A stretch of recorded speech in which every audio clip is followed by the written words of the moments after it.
Morning చేపలు పట్టడానికి వెళ్ళి రోజంతా అక్కడే ఉండిపోయి రోజంతా ఏంటి అసలు నైట్కి కూడా అక్కడే ఉండిపోయాం. అసలు ఆ చేపల్ని చూస్తే ఎవ్వరికి అక్కడి నుంచి రావాలనిపించదు. చీమల పుట్టలు పెట్టినట్టు ఉన్నాయి అసలు అక్కడ.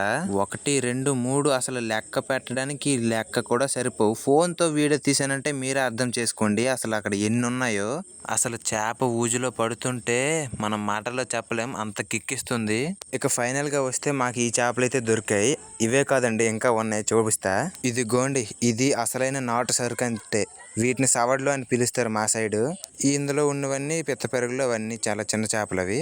అలా చేపలు పడుతుంటే నాకైతే ఈ రై దొరికింది, తీసి తినేసా. ఇక దీన్ని అయితే వాలుగు అంటారు. ఇది సుమారు 1.5 నుంచి 2 కేజీలు అయితే ఉంది. ఇక దీని నోటి నిండా ఎన్ని పళ్ళు ఉన్నాయో చూడండి, పెడితే ఖర్చేస్తుందేమో.